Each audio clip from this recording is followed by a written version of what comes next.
आज मी करणार होतो माझ्या आईची एक छोटीशी इच्छा पूर्ण. नमस्कार, मी आहे वैभव देशमुख आणि ही माझी थोडीशी गोड आणि खूप सारी कडवट बहीण वैष्णवी देशमुख. आईची इच्छा पूर्ण करण्यासाठी आपल्याला कुठेतरी जायचं होतं आणि त्याच्यासाठी मी बॅग पॅक करायला घेतली होती. आता इकडे तुम्हाला प्रश्न पडला असेल बॅगेमध्ये मी ब्लँकेट का घालताय? तर गाईस जेव्हा आम्हाला रिटर्न यायचं आहे ना मुंबईला, वाटामध्ये थंडी खूप असणार आहे. ह्याच्यासाठी मी 2 ब्लँकेट घेतले आहे. एक आईसाठी, एक माझ्यासाठी. मित्रांनो, मी सकाळी 6 वाजता माझी नाईट शिफ्ट करून घरी आलेलो आणि तेव्हा दीदीनं स्वयंपाक नव्हता केला. माझी ट्रेन होती 8ला आणि खायला काहीच नव्हतं. त्याच्यामुळे मी चहा बनवला आणि रात्रीची चपाती गरम केली आणि चहा चपाती खाल्लो कारण मला लेट नाही व्हायला पाहिजे. दीदीनं भांडी घासली तोपर्यंत आपलं पाणी गरम होतं अंघोळीसाठी. अंघोळ वगैरे झाली होती. माझा नाश्ता पण चालू होता. रात्रीचा शेवयाचा भात केला दीदीनं. ती फ्रिज मधला मी भात खाल्ला, चहा खाल्ला, चपाती खाल्ली. मित्रांनो, इकडे माझा नाश्ता झाला होता. पण आता दीदी किती चटक्याची तुम्हाला दाखवतो. हे बघा, तिने स्वतःसाठी ना छान छान नाश्ता बनवणार होती. याचे डोसे बनवणार होती आणि नंतर वरून दूध पण पिणार होती. बघा किती चटक्याची. मला काय देत नाही, खायला स्वतः खाते.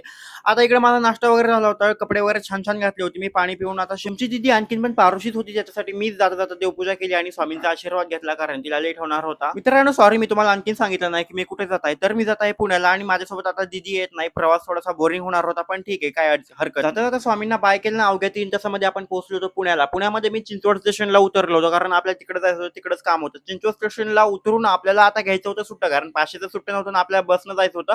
जायचं होतं आपल्या मावशीच्या घरी, त्याच्यामुळे आपण रिक्षानं नव्हतो, बसनं जाणार होतो कारण रिक्षानं 200 ते 250 रुपये घेतात आणि बसनं तिकडे 20 रुपये घेतात आणि ते पण एसी बस असते, त्याच्यामुळे मी बसने प्रवास केला. बाहेरचं वातावरण तर एकच नंबर झाला होता. भाई, पुण्याचं वातावरण माझं ऑल टाइम फेवरेट आहे. बसमधून उतरलो आणि रिक्षा पकडला. भाई, पुण्याचे रिक्षावाले इतके वेगवेगळे आहेत ना भाई. एका रिक्षामध्ये 7 ते 8 जण बसवतात आणि चेंबाचेंबी करून घेऊन जाते. असं का करता भाई? मुंबईमध्ये तर 3च्या वर अलाउड नाही. जाता जाता आपल्याला इकडे स्वामींचे पण अशी आईची एक छोटीशी कोणती इच्छा मी आज पूर्ण केली होती, जे तुम्हाला उद्याच्या लॉंग व्लॉग मध्ये कळेल. तर लॉंग व्लॉग उद्याचा नक्की पाहायला विसरू नका. तोपर्यंत तुम्ही गेस करू शकता. ज्याची कमेंट बरोबर असेल त्याला मी उत्तर देईन आणि पिन पण करेल. तर तुम्ही गेस नक्की करा. फायनली मी मावच्या घरी पोहोचलो होतो, फ्रेश झालो होतो. भेटूयात उद्याच्या व्लॉग मध्ये guys. Thank you so much for watching.